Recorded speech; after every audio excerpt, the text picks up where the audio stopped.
Jadi sebenarnya pada situasi ini Jokowi lah yang terjepit. Seperti makan buah si malakama. Dimakan bapak mati, nggak dimakan ibu yang mati.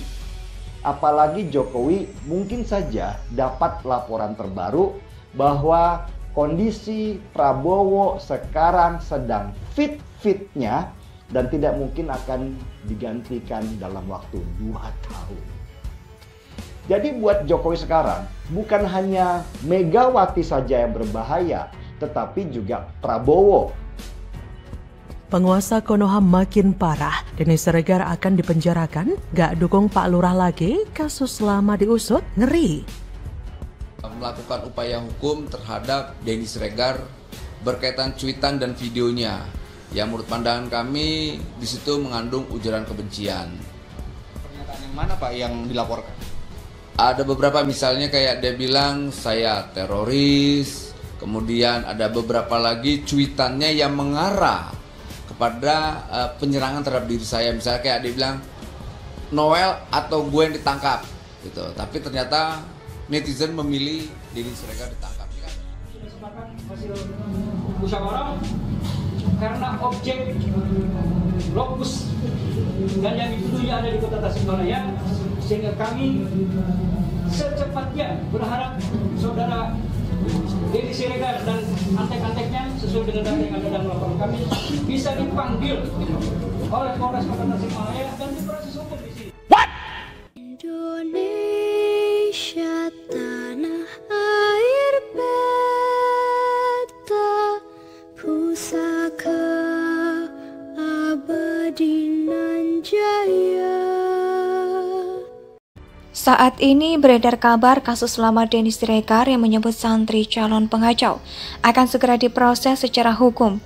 Pegiat media sosial itu kabarnya akan segera dipanggil Polda Metro Jaya.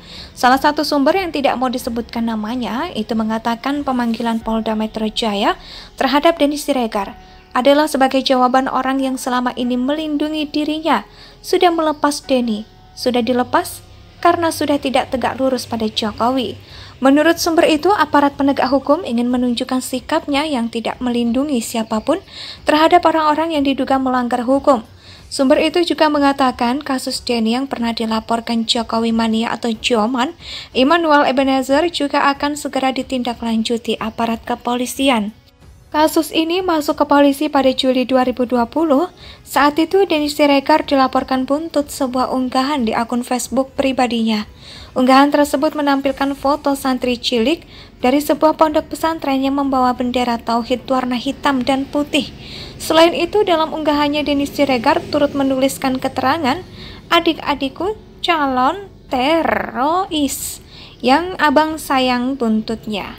Denny pun dipolisikan terkait dengan pasal 45 Undang-Undang Nomor 19 Tahun 2016 tentang Informasi dan Transaksi Elektronik atau ITE. Wah, ngeri dekali kubu penguasa Denny Siregar pun tak luput dari ancaman dan intimidasi. Ancaman dan intimidasi yang dilakukan oleh kubu sebelah yang kini pro dengan penguasa semakin mengerikan. Untuk mendorong dan meraih kekuasaan, maka segala upaya intimidasi serta provokasi dilakukan dengan gaya yang berbeda.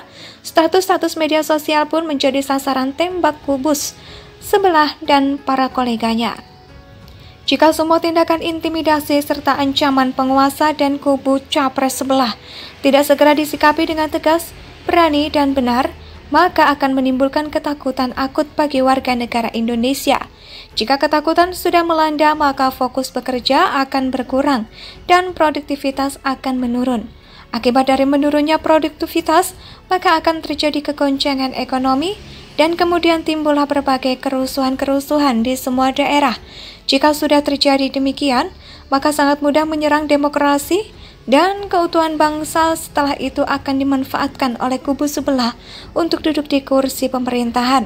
Seharusnya semua warga negara Indonesia yang waras segera sadar akibat mengerikan dari gerak-gerakan intimidatif dan ancaman kubu penguasa. Jika sudah sadar, maka seharusnya segera menyusun cara dan rencana menghadapi mereka dengan segera. Kebenaran akan terus diperjuangkan oleh kita, seluruh masyarakat Indonesia.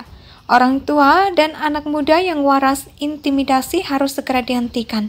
Kita yang tidak memiliki kekuatan untuk melawan pelaku intimidatif, setidaknya punya satu aktivitas yang lebih mudah dilakukan.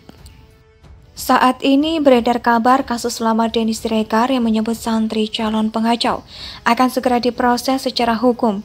Pegiat media sosial itu kabarnya akan segera dipanggil Polda Metro Jaya. Salah satu sumber yang tidak mau disebutkan namanya itu mengatakan pemanggilan Polda Metro Jaya terhadap Denny Siregar adalah sebagai jawaban orang yang selama ini melindungi dirinya. Sudah melepas Denny, sudah dilepas karena sudah tidak tegak lurus pada Jokowi. Menurut sumber itu, aparat penegak hukum ingin menunjukkan sikapnya yang tidak melindungi siapapun terhadap orang-orang yang diduga melanggar hukum. Sumber itu juga mengatakan kasus Denny yang pernah dilaporkan Jokowi Mania atau Joman, Immanuel Ebenezer juga akan segera ditindaklanjuti aparat kepolisian. Kasus ini masuk ke polisi pada Juli 2020. Saat itu Denny Siregar dilaporkan buntut sebuah unggahan di akun Facebook pribadinya. Unggahan tersebut menampilkan foto santri cilik dari sebuah pondok pesantren yang membawa bendera tauhid warna hitam dan putih. Selain itu, dalam unggahannya Denny Siregar turut menuliskan keterangan, "Adik-adikku calon teroris yang abang sayang buntutnya." Denny pun dipolisikan terkait dengan pasal 45 Undang-Undang Nomor 19 Tahun 2016 tentang Informasi dan Transaksi Elektronik atau ITE. Wah, ngeri dekali kubu penguasa Denny Siregar pun tak luput dari ancaman dan intimidasi. Ancaman dan intimidasi yang dilakukan oleh kubu sebelah yang kini pro dengan penguasa semakin mengerikan. Untuk mendorong dan meraih kekuasaan, maka segala upaya intimidasi serta provokasi dilakukan dengan gaya yang berbeda. Status-status media sosial pun menjadi sasaran tembak kubus sebelah dan para koleganya. Jika semua tindakan intimidasi serta ancaman penguasa dan kubu capres sebelah tidak segera disikapi dengan tegas, berani dan benar, maka akan menimbulkan ketakutan akut bagi warga negara Indonesia. Jika ketakutan sudah melanda, maka fokus bekerja akan berkurang dan produktivitas akan menurun. Akibat dari menurunnya produktivitas, maka akan terjadi kegoncangan ekonomi dan kemudian timbullah berbagai kerusuhan-kerusuhan di semua daerah. Jika sudah terjadi demikian, maka sangat mudah menyerang demokrasi dan keutuhan bangsa. Setelah itu akan dimanfaatkan oleh kubu sebelah untuk duduk di kursi pemerintahan. Seharusnya semua warga negara Indonesia yang waras segera sadar akibat mengerikan dari gerak-gerakan intimidatif dan ancaman kubu penguasa. Jika sudah sadar, maka seharusnya segera menyusun cara dan rencana menghadapi Indonesia sejak dulu kala tetap dipuja-puja bangsa.